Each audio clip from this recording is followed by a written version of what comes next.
दोस्तों 21 अक्टूबर 2022 यानी कि कल ही फिनोलेक्स इंडस्ट्रीज लिमिटेड ने अपने क्वार्टर 2 के फाइनेंशियल रिजल्ट को पब्लिश कर दिया है। तो चलिए हम लोग इस रिजल्ट को देखते हैं और समझने की कोशिश करते हैं कि रिजल्ट कैसा है। ये इस कंपनी का कॉन्सोलिडेटेड फाइनेंशियल रिजल्ट है और यहाँ फिगर्स करोड़ में बताए गए हैं accept earning per share. Q2 में रेवेन्यू फ्रॉम ऑपरेशन 941 करोड़ है, जो Q1 में ये 1190 करोड़ था और प्रीवियस ईयर के Q2 में ये 1082 करोड़ था। रेवेन्यू फ्रॉम ऑपरेशंस में ईयर ऑन ईयर बेसिस पर 13% की कमी है और क्वार्टर ऑन क्वार्टर बेसिस पर ये 21% गिरा है। Q2 में लॉस बिफोर टैक्स 130 करोड़ है, जो Q1 में ये प्रॉफिट बिफोर टैक्स 117 करोड़ था और प्रीवियस ईयर के Q2 में प्रॉफिट बिफोर टैक्स 308 करोड़ था। तो इस क्वार्टर में तो इस कंपनी को लॉस ही हुआ है। तो यहाँ ईयर ऑन ईयर और क्वार्टर ऑन क्वार्टर दोनों ही बेसिस पर अच्छी खासी गिरावट हुई है।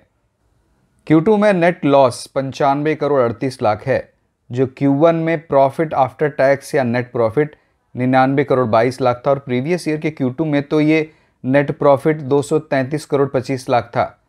तो नेट प्रॉफिट में ईयर ऑन ईयर और क्वार्टर दोनों ही बेसिस पर भयंकर गिरावट है, क्योंकि इस क्वार्टर में तो इस कंपनी को लॉस ही हुआ है। Q2 में कंसोलिडेटेड एबिटा माइनस 143 करोड़ है, जो Q1 में 126 करोड़ था और प्रीवियस ईयर के Q2 में ये लगभग 300 करोड़ था। तो एबिटा तो माइनस में ही आ गया है, मतलब इस बार तो निगेटिव एबिटा है। और अगर हम लोग इस एबिटा के मार्जिन को देखें तो Q2 में एबिटा का मार्जिन माइनस 15.16% है, जो Q1 में ये 10.58% था और प्रीवियस ईयर के Q2 में तो ये 27.67% था। तो एबिटा के मार्जिन में भी ईयर ऑन ईयर और क्वार्टर दोनों ही बेसिस पर भयंकर गिरावट है। तो दोस्तों हम लोगों ने देख लिया इस कंपनी का revenue from operation, PAT, EPS, EBITDA, margin, इन सभी में ईयर ऑन ईयर और क्वार्टर दोनों ही बेसिस पर अच्छी खासी गिरावट हुई है। तो नो डाउट रिजल्ट अच्छे नहीं हैं, ये रिजल्ट खराब हैं। लेकिन शेयर होल्डर्स को ये जानना भी बहुत ही ज़रूरी है कि ऐसी कंपनी जो हमेशा प्रॉफिट दे रही है वो अचानक से इस क्वार्टर में इतने लॉस में कैसे चली आई। पहले तो हम लोग ये समझते हैं कि क्वार्टर ऑन क्वार्टर बेसिस पर इतनी ज़्यादा गिरावट की वजह क्या है।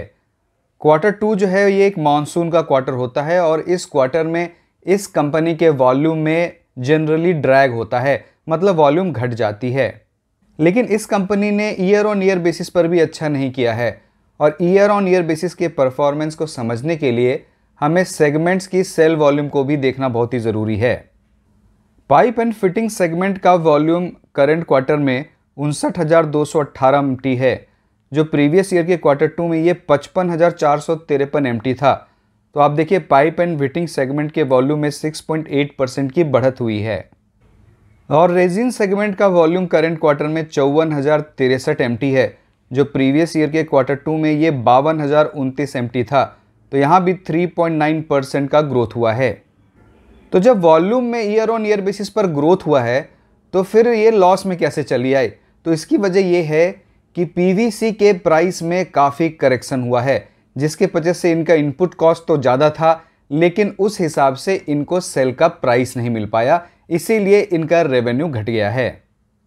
तो दोस्तों इस क्वार्टर में इतनी खराब परफॉर्मेंस की वजह मॉनसून का ड्रैग है और PVC के गिरते हुए प्राइस हैं। लेकिन कंपनी का ये मानना है कि PVC के प्राइस में अगर गिरावट होती है तो आगे जाकर इसके डिमांड में भी काफ़ी बढ़ोतरी होगी और इसका कंजम्पशन भी बढ़ेगा और कंपनी फिर से अपने पुराने परफॉर्मेंस को गेन कर पाएगी। और ये कंपनी अपने सेगमेंट में वेल पोजीशन्ड है, इसलिए आपको ज़्यादा घबराने की ज़रूरत नहीं है। लेकिन हाँ ये ज़रूर है कि ऐसे रिजल्ट का एक सेंटिमेंटल इम्पैक्ट ज़रूर पड़ेगा और इस शेयर के प्राइस में गिरावट भी होगी। तो दोस्तों इस वीडियो में इतना ही। अब आपसे अगली वीडियो में मुलाकात होगी। बहुत बहुत धन्यवाद।